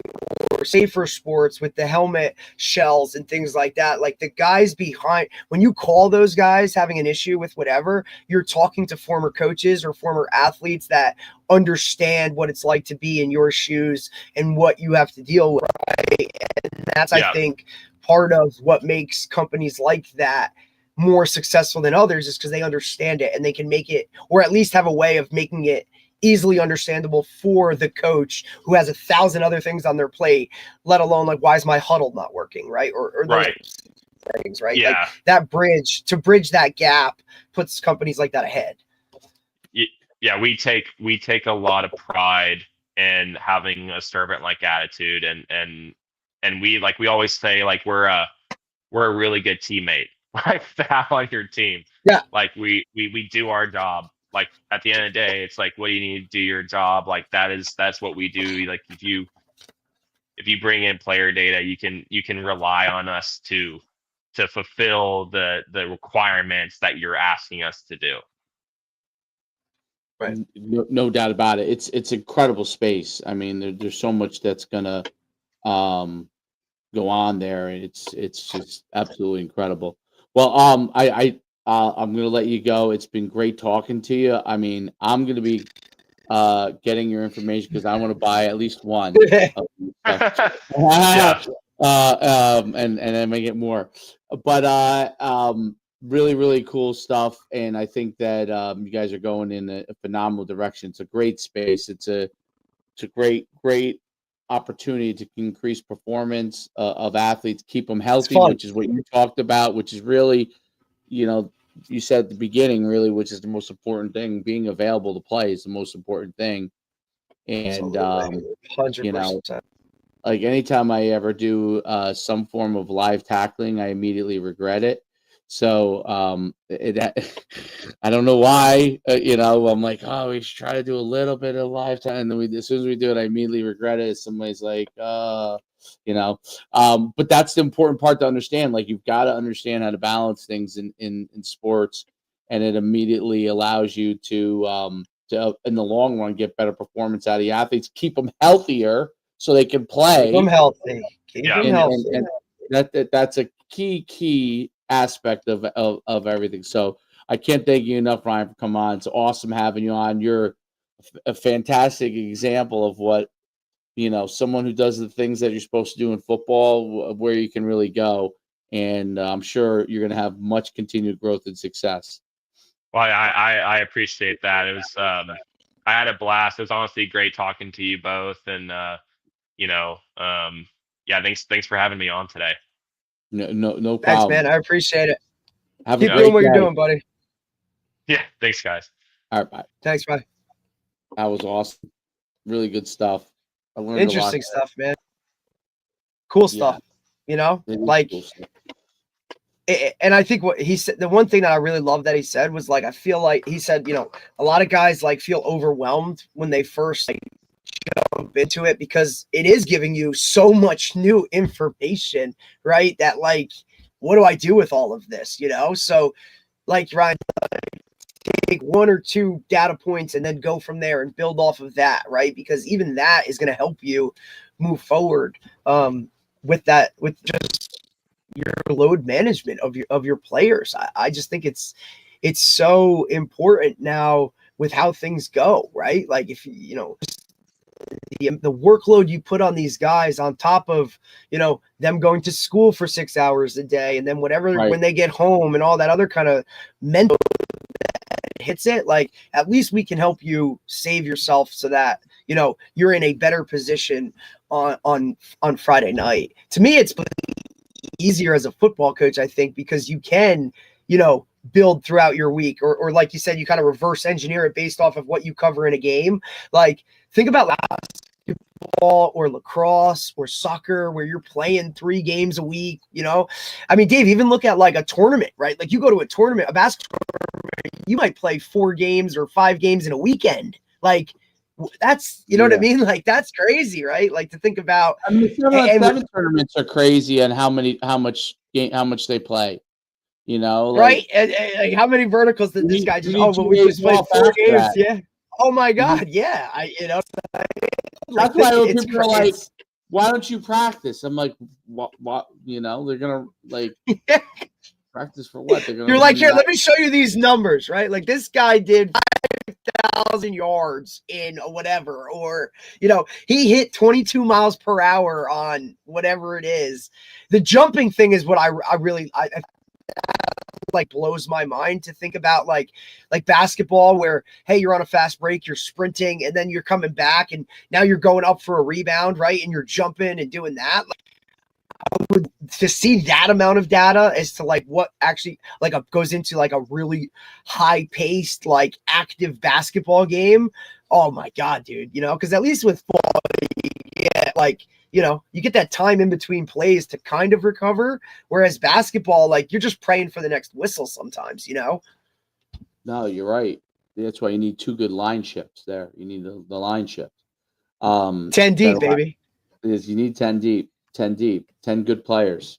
So Dude, makes a how big about difference. his own story though, dude? Like, that's incredible, great right? athlete. Like, He's a great dude, athlete. South Lake Carroll, go play guard or go play tackle as a sophomore, and then hey, senior year, even though you have power offers, like play like, and look at him, right? Like, what an example of like, yeah, whatever, coach, like whatever you need, coach. Like, I grew up I'm a Dragon, like, let's go, like, Yeah. Baylor, go get him. The Bears 1-11. You think that sits home with him? How many times did he mention 1-11? I mean, that still stings a little bit, I bet.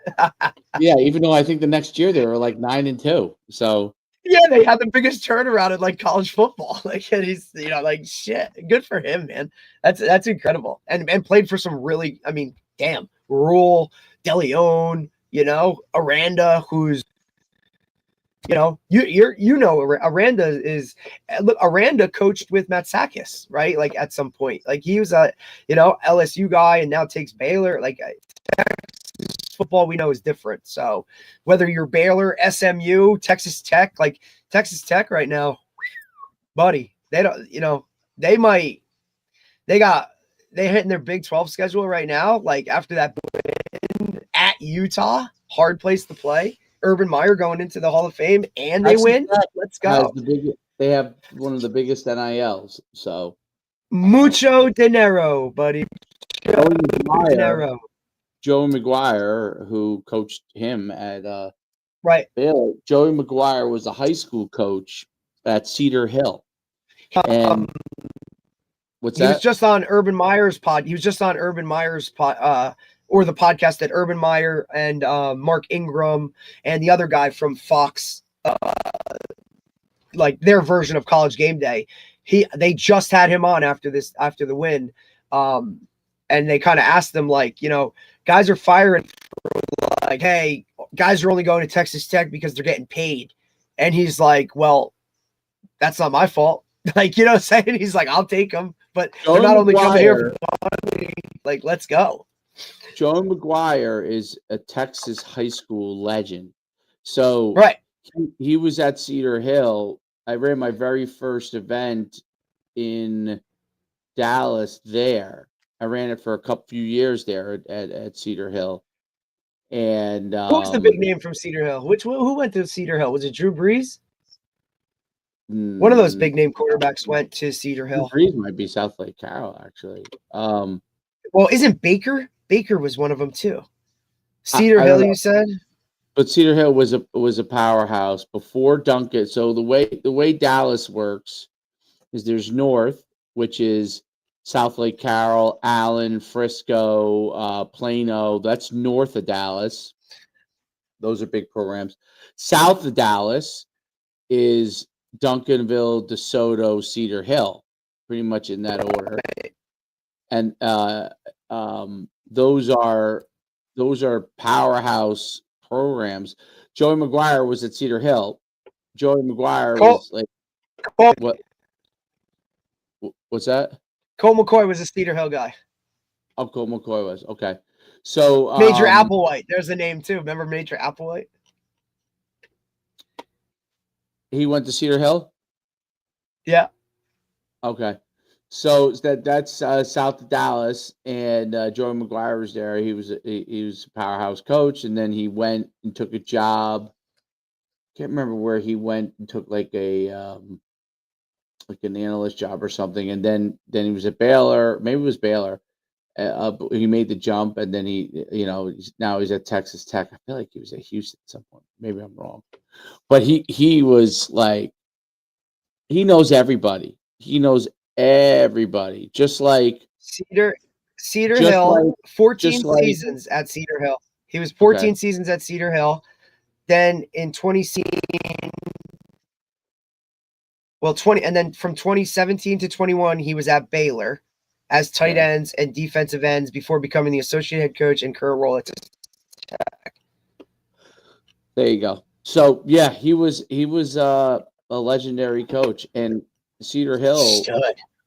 had great facilities. Then the other ones, DeSoto and now Duncanville, one by one started getting better and better. So then DeSoto became a powerhouse, and then Duncanville obviously now is the powerhouse, and they're all right next to each other, all right near Kind of each other. like how Bergen County is with like all the privates. It's different because it's you're going down one highway, and it's like boom, Duncanville. Oh, then really? DeSoto, So it's like then going down Cedar. Route 17. Yeah, you're going right down, boom, boom, boom. So and then Quinn just the same thing. Evers was the South Lake Carroll guy. Yeah, oh yeah, South Lake Carroll's a million quarterbacks. 5-star, yes, stud. When Coach you go Riley up- Dodge. When you go up north of Dallas and you follow the northway up, that's when you go to Plano, South Lake Carroll, Allen, then Frisco, and there's another one I'm trying to think of, but Plano has like multiple Planos, but it's Rex it's Burkhead went to really, Plano. really interesting because Yeah. It says here like Plano West, Plano, right? Like there's a bunch of those within like almost like the district, right? Like it's Texas is just different. You know what I mean? Like it's just different where there's powerhouses, even college wise. You know what I mean? Like even the Houstons of the world, the Baylors, right? Texas Tech is kind of like, Texas A&M, Texas, like it's just so. And Houston dude, has its like, own corridor of talent. Where they are, and then there's. I can't even imagine how when you went down to evaluate. Like I can't even imagine what showed up to those camps. When you go to Austin, then you have Round Rock, Lake Travis. There's a bunch of them. Lake Travis. There's a bunch that are over in that area that are really good, powerful programs. So each one of these areas have like the Dallas has Dallas. What do they call it? The Dallas Fort Worth area, right? Dallas Fort Worth. Fort Worth is west of Dallas. So it's west of Dallas. It's a different city. West 40 minutes from Dallas. There's a bunch. Baker Mayfield was the Lake Travis guy. That's where he is. There's a bunch. Yeah. Yep. So was Garrett Gilbert, and there's then you drive and then you hit Fort Worth, and then they have some good programs over there. That's Westlake was Drew Brees. Drew Brees went to Westlake. Yep, Westlake High School in Austin, Texas. Austin. That's right. Perfect 16-0 record and a 5A state championship his senior year, 1996. Yeah, and then there's like Salina. Then there's like random other places like north of Austin, like Salina and. God, I would love to just tour it. And East Texas. Like, hey, I'm coming down. East Texas used to be a powerhouse because, but it's smaller programs. But then you had Tyler, and then you had where Johnny Manziel went, which was Tivy, I think. And they're powerhouses, but they're like smaller schools, but they're powerhouse. Right. That's East Texas. Like Tyler used to be the Tyler Rose is Earl Campbell. So that's what made Tyler famous, as Earl Campbell was from Tyler. So here, Oh. so like I just went, you just type in Google, right? Like the best high school football programs in Texas, right? And this is like kind of what pops up: Duncanville, North Crowley, Lake Travis, DeSoto, North Shore, Westlake, South Oak Cliff, Aledo, Allen, Summer Creek High School.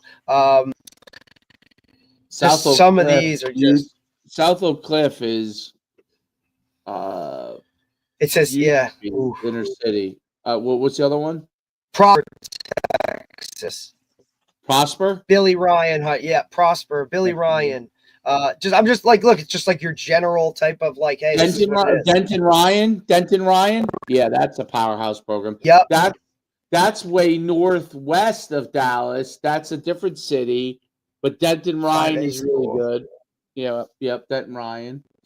That's where Texas University of North Texas is Denton. See, now that's a place. Texas is a place. I know it so well because I know it so well because not only we at one point run 1 million events in Texas. I mean, we used to run them in West Texas too, Permian. So you had Permian, West Texas, right? And I don't think a lot of what is that, like Midland, right? Like I don't think a lot of people Midland, Permian. How far away that is from like these places. You know what I mean, dude? Like plane rides to get there. It's wacky. Well, I didn't know this. What my offensive coordinator was talking about the other day, where I think he said it was like Auburn is a really hard, or no, Miss is a really hard place to get to. I think he said like Ole Miss. I think was Ole Miss is near Memphis, Tennessee. It's not. It's pretty easy to get to. One of the schools he said it's like so difficult. Like it's like a whatever plane ride to get to like wherever it is, and then it's like another 3 hours to get there, right? He's like, that's why it's like, that's what I think. I think it was Auburn. But I think that's what it was. There. I mean, I've been to Auburn. I've drove there. I've been to Auburn because we were looking at we represented the tackle from Auburn. And see, Dave, that's like the ultimate jealousy I have for that. You got to do that stuff, right? Like you got to travel from place to place to place and just saw these kids at camps, and you did that. Like I would have loved to been like on that staff to be able to like, yeah, we're running through the airport because we got to hit a plane because we got another camp here, right? Like I just think that's had to have been like such a like really cool time. Obviously, when we didn't have the responsibilities we do now, but like it's just different. Cool. It was different. It was much more stressful, to be honest. So like 1,000 times more the moving parts and the moving parts and the logistics to have all of that done. Like Dave, I couldn't even imagine. Incredibly stressful, but when you actually got to the place event, and you got to work with them. And you're like, okay, it's all working. And then you go, and then you go eat after or whatever. That was really cool. That was cool because we would be like, we would run events and like, I mean, I had certain areas I had to run. Other people had certain areas, so we kind of kept everybody their own areas. But like, I would run the first event of the year usually in Arizona. Arizona used to be the first, and then Houston, but I used to originally run Houston, but then we moved Houston at the same time, I think, as Arizona or something like that. And then I ended up taking maybe Arizona. But Arizona was like, we would run a Phoenix event. And we used to run it. We used to run the Phoenix event originally at Apache Junction High School. And at Apache Junction High School, we had like we used to have. I mean, there's so many kids that used to be there, but that was in the desert, literally in the desert. Apache Junction is off the beaten path of Phoenix, and it's not where like Scottsdale, where all the traditional powers are, and some. But kids would come from all over to go to it, and it was a mind blowing event. We'd go to like ghost. After that, we would drive like 10 minutes to a ghost town, and like I'm telling you, it was like desert, dude, like desert. So you seeing that was like interesting. So cool. You know? Yep. And then one year we did it. We went to like Tempe, where Arizona State was, and then another year, I think we did one in Scottsdale. We used to do Scottsdale was unbelievable. I mean, there's so much wealth there; it's crazy. And Did you do like the Midwest too? We did everywhere. I mean, when I mean everywhere, dude. Like I used to do. That's how I got to know Jeff Christensen. I used to do Chicago. Chicago was one of my areas. Chicago was great. Chicago was great. I did. I'm just like fascinated with like that stuff fascinates me, right? Because having be like, you know, and we talk about this all the time, right? Like how guys get caught in their little like protective bubble of where they are, and like, hey, I play in New Jersey and I'm really good, and it's like, dude, go to some of these other places and see if you're really, you know what I mean? Like, you don't understand the athlete, or you don't understand like Ohio, or you know what I mean? Like some of these other places, it's just, of course, the beauty of how it was when we ran it, that was different, and probably can never be replicated again. It's because of the way the system is. You're not going to get a company to run 100 events anymore. You're just not. Okay, it's not going to happen, and it's not worth it to do that. It's not going to be worth it for most people unless somehow, and the knowledge base to do it is very, very difficult. You would need people that were willing to make a lot of mistakes. But, you know, when we ran Hawaii was we used to run it in the old Aloha Bowl. And that's amazing, dude. See, that's so cool.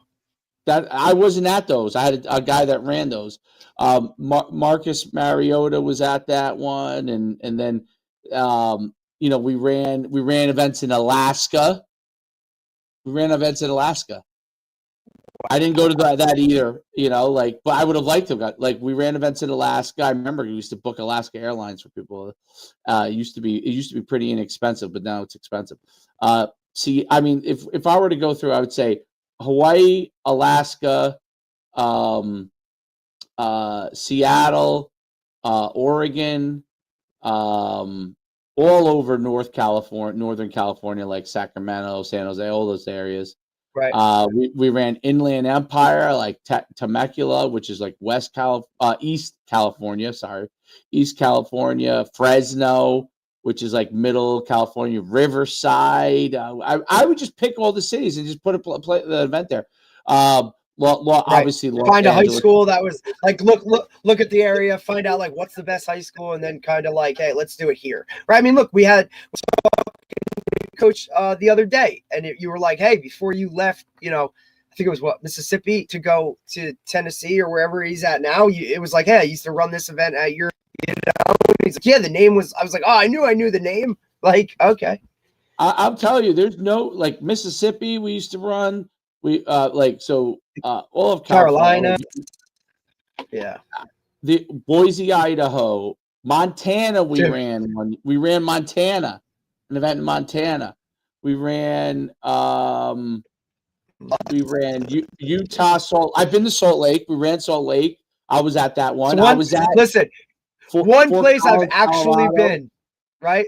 Salt Lake, the one place I've been, but only because of Bosco. Because when I coached at Bosco, we went out there and we played Alta, right? Like it was a game that we played, right? The only reason I know anything about Florida is because Mike's down there to Hitch. And when I was at Bosco, we went down there and we played, you know, St. Thomas Aquinas, right? Or Florida vacation though, so you know Florida. Love Florida. That's the only spot I do know, dude. Like even when the first game of the season that year at Bosco, we went down and played Gilman School. We played it at Navy. Like that's where my traveling came from. It wasn't my playing days because, you know, we only went Northeast, you know? So yeah, I went to Holy Cross and yeah, we went to Buff State and those types of things, but I didn't ever get to go like West, like I have Iowa a little bit when I was at Defiance. I can't, Yeah, I know you do. That's the part. I have so many crazy stories. Like I remember when we were in Well, Louisiana, like that I was love like, you know. Louisiana. Well, we did an event in LA, and like we were younger, so we used to go out. We'd go out at night, and we had this woman who worked for us who was like, we used to have admins for every event too that traveled. Of course. We traveled video people and admins. So the admin woman was old. Well, at the time, I was probably in my early 30s, and she was probably, I would say she might have been near 50, okay, or late 40s. And she was wild, dude. She was wild. So she would she was like the mom of the group, So we go out, Oh, but she of would go course. out with us. She would go out, and she would go right up to, like, 'cause she was older and not afraid or anything. She would go right. She goes right up to the bouncer. She goes, "Do you know who this is with me?" And I'm like, and she's like pointing at me, and I'm like, what is she saying? Basically, we walk right into the club. Basically, she said, this guy's evaluated every player. She starts reeling off names because she knew all the names. You know what I mean? She knew the names of the players. And the bouncer was just like, he thought like we must be an agent or something. You know what I mean?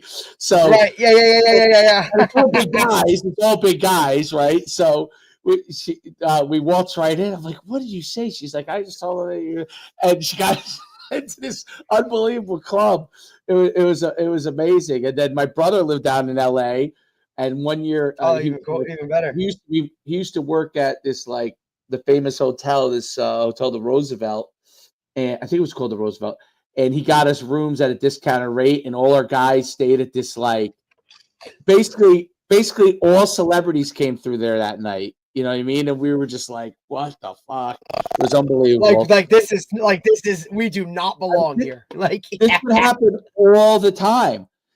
We would be at the other thing that you didn't realize when you travel that much during the week, because sometimes our flights would be like a Sunday night or a Monday or a Monday morning, or you leave on a Thursday, like the only people that are in the airports in some of these odd days are business people, obviously, right?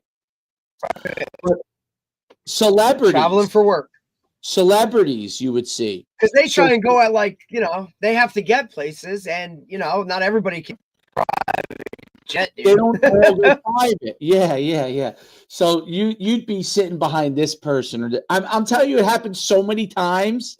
So when you're flying, you're like, well, the first couple of times, I remember it's happened to me on like a couple flights. I was, it's like, oh, that's Fat Joe sitting in first class. You're like, well, first couple of times you're like that, but once you start flying so much, you actually you're sitting sometimes right near, and so it's a strange thing, because it's people you've only seen on TV, right? So like, oh my god, that person's real. You like want to poke them. You're like, wait, that's a human. the other day, one of the great stories I was reminded of, this guy Tony, who was like one of my right hand guys. He now works for Verizon, and Tony was running the Houston event, and there is this. He was telling the story that he's running the Houston event, and he sees this gigantic truck, like an 18-wheeler, hold up to there. And as he gets closer, remember Karl Malone used to have the trailer that he would go everywhere. He would drive this truck that had all his amenities in it, and it was Karl Malone's son that was in the event, and he's standing next to Karl Malone, and he's telling me this is a great story. And he's like, Karl Malone is 6'9", monster, right? And monster, dude. Nobody realizes how big he was. The position he played at the time, he was like a smaller center or power forward type guy, right? Like he was considered like small. But then you're like, dude, this guy is like built like a brick shit house. Like he was like one of those original dudes that you're like, oh, he's kind of small. Yeah, okay, kind of small. What are you guys, crazy? And so Tony goes to him and says, "Hey man, you want a pass? I'll give you a pass so you can go on the field." Because the events were so big back then, we had to give passes to people because parents would try to get all on the field. So we give passes. So what do you mean parents aren't allowed on the field? I thought that was like, like I thought I'm allowed to be. I'm a parent. I'm this. I'm that. Like, go stand behind the fence. That was bro. our number one issue. Was parents trying to stand behind the fucking fence, dude. Go stand behind the fence and just stop. If we were in an open field space, sometimes we'd be in a place that was kind of open and they'd be on there. But Carmelo was like, no, I'm cool. But like he basically brought him on the field with him, or near. But Carmelo didn't want anybody to, bother him. Like he didn't want, not that he didn't want anybody, he didn't want anybody being influenced by him being there. He wanted his son, but Carmelo walked up to check in with his son, So it's interesting. I mean, and there's so many of those stories that are really, really wild.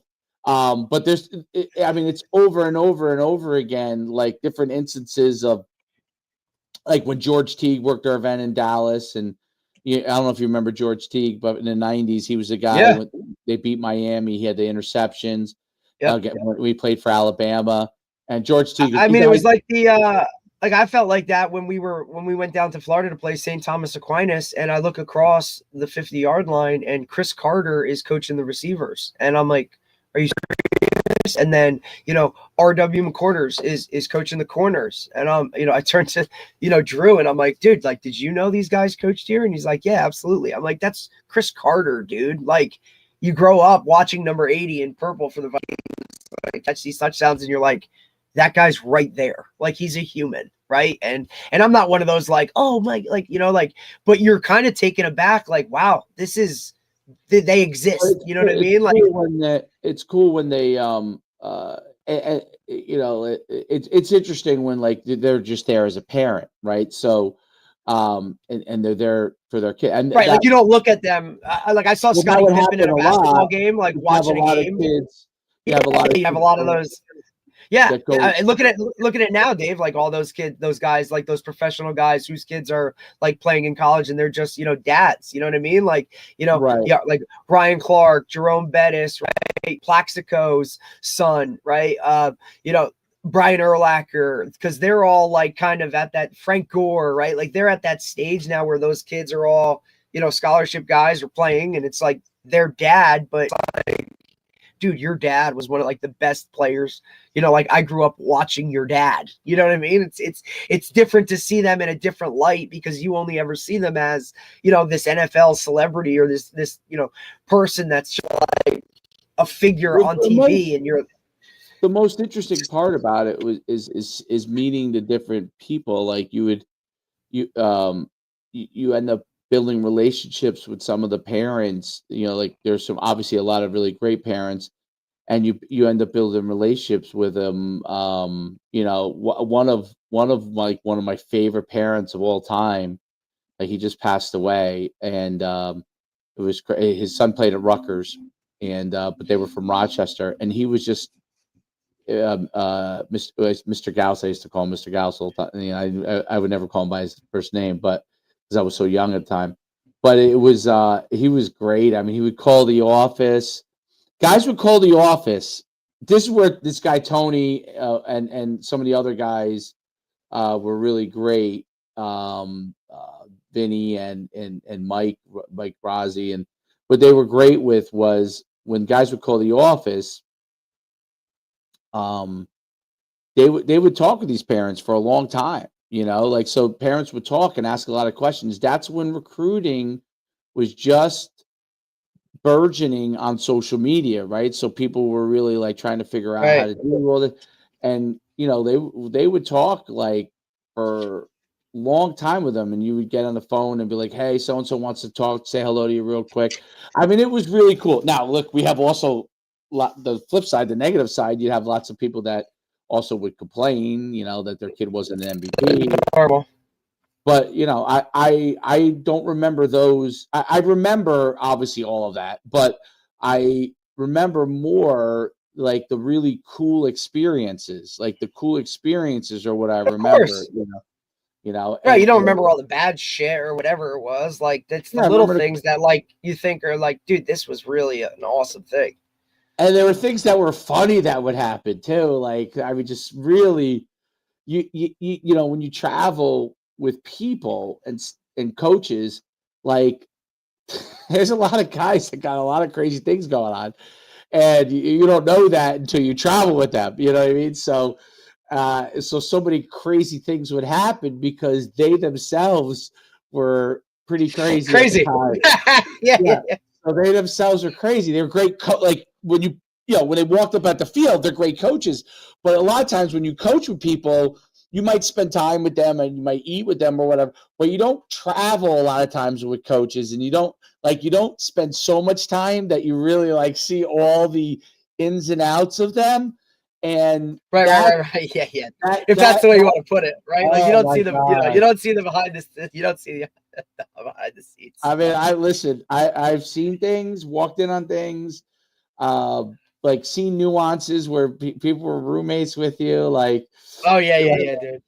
oh my God, like this guy washes his face excessively when you wake up in the morning. Like, what are you You're like, dude, doing why in there? you're like, dude, you don't have to do that for this You stuff. don't You have know to what I mean? wash But your it's like, face hey, that hard. Why are you that's washing them, your dude. face That's hard? that's But just like people have all these like idiosyncrasies, or like when they're on the phone with their wife or their girlfriend and they're yelling at them. It's And they're funny. It's yelling. funny you say that, right? Because obviously, we have a couple of new guys to the staff or whatever, and the one guy the other day, he's like, "Man, do you know how many times you open and close or organize your locker so that your clothes are like whatever? Like you are so obsessive compulsive. Like it was funny how like guys start to pick up on that, and I'm like, do I? Like I know I have OCD, but like they're like, dude, you like make sure your pens are organized like that. You know what I mean? That it's like Oh, yeah, I those little remember things, that and with I'm you like. and But I yes. used to say that, like, I know I'm a weirdo when it's like that stuff. Like that's just who I am. Like, you know what I mean? Like it's how I was.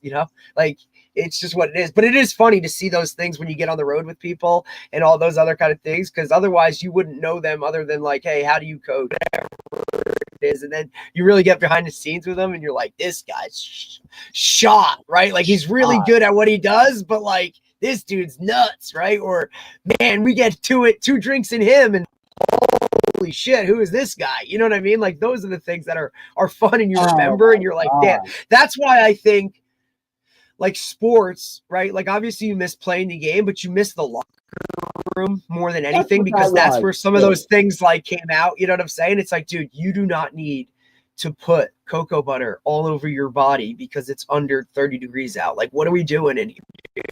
Like, and it's like, what, you don't use cocoa butter? And then before you know it, it's like, I'm using cocoa butter because why? Because my locker is in between two guys. Like, it's just that those things are just. That gave you that. I have to say that's what it was. Probably it was because we all were in a locker room at one time, and with that, those like I don't know.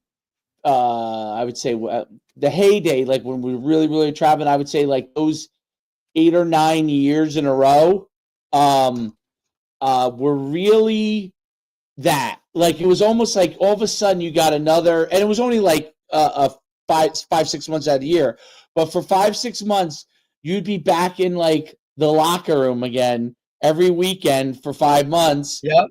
And then you'd have 6. That was also what probably made it good, because by the time you got done, you were ready to be done. You wanted. Yeah, you're like, dude, I can't take you anymore. Like one more, like you wash your face one more time, dude. I'm telling you, like that washcloth is gonna go like it's over. Like you get it because you're like, off. Yeah, you correct. Get that 6 months off. It was just like being a multi-sport athlete, right? Like where it was like, all right, I love football, but it's time to go to basketball. You know what I mean? Like we're good. Like yeah. That's exactly it. It was really cool. I mean, like I don't know if I could ever get that. Like the other guys will remember stories that I forgot. Like we. But when you hear them, you're like, oh, dude, definitely. Oh my God. You know what I mean? There are some things in like places that were, if we were any area that had a resort like atmosphere, it was definitely trouble. And I mean, it was Jersey guys, man. Jersey guys are shot. it's wild. But then we started integrating all these. Like we brought in at one point, we decided we were like, we have to expand their staff, so we're going to start a college program. So we started a Right. program, and we recruited staff from 2 universities, from Rutgers, okay, and the guy who was Rutgers at the time was probably. It was Chiano, then Flood, maybe, and then and then Tennessee, University of Tennessee.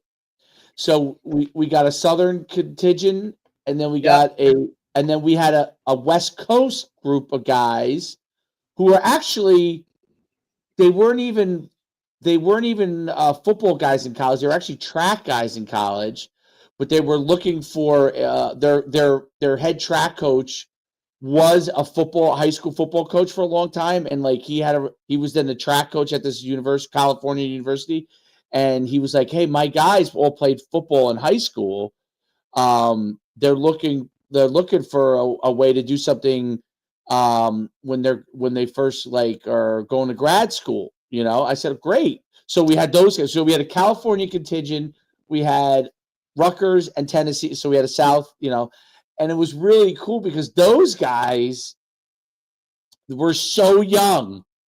I mean, they were so young, and they've a lot of them gone on to be coaches or run their own things. They're all done great things, but they were so young, and it was so like, first of all, they were great at coaching, even though they hadn't coached. They were pretty much right out of like playing, but they were so young. It was just like wild how they were the next generation of guys. Now a lot of them coach a couple of them coach at Rutgers now, but it's so wild. Like when I see them, like they anytime I see them, they just chuckle because we'd be on the road. It would be wild, dude. I mean, it would be absolutely wild. And my sister was at Tennessee at the time, and the reason we had Rutgers is because she had a person that she knew really well at Rutgers that was able to get us some. Got it. Like that, we worked in like that, what do you call it with the academic part, but so she could set up interviews and stuff. So she connected with them, and my sister, like she brought in those guys. We sat down at Tennessee. We came there, did formal interviews, me and Tony, and we interviewed these guys. And then we interviewed, brought us a media person too. So the girl is was a media person. She our interviewer, she is now the lead evening news person for the Knoxville, Tennessee, what Channel 2 or whatever.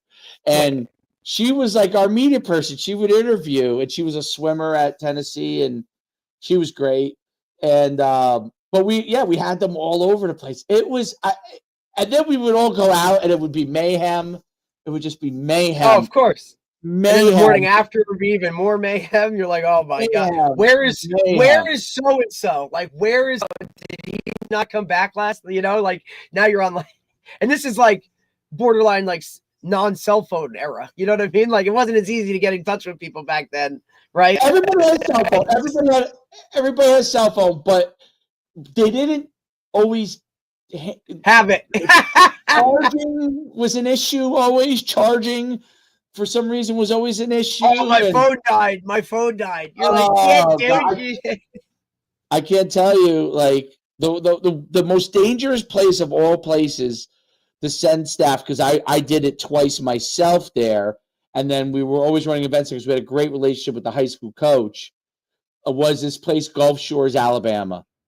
Gulf Shores, Alabama is on. Now Miami was great, and in all those places, obviously those are places you would. We'd stay in South Beach or Miami or what Tampa was great. But Gulf Shores, Alabama was a vacation area for most of the people in like Alabama. It was on the Gulf of Mexico. It was beautiful. But right. It was like going down the shore. Yes. It was their version of going down the shore in Jersey. Right. But this would be their off season. So, So you're running around. There's not. You really had the run of the muck. You had the run of the muck. Like you could go. Now people were still out. Like local people still went Yeah, the out. locals are like, these fucking guys are here. Like, what are we doing? You're running like it's the run of it. Like you had the run of the You're muck. just like, out here. You're like, all right, you'd be cool. sitting in a Like, bar, like there would be a bar, and you'd be eating and drinking, and there would be a bar that was on the beach that if you were there in season, like well, you wouldn't have been able to get hard time into. in. Yep. Now Like you're in DJs. there, there's only like 10 people in there. You know what I'm saying? And it's like When you walk in, the record stops. You're like, oh, they're like, oh, where are like these guys 10 from? people Right? in there, and You're like, oh shit. Like, oh, shit. Talk to you. They wouldn't even talk to you, but nobody's there at this time, So So they're like, hey man, what are you doing? Come on in.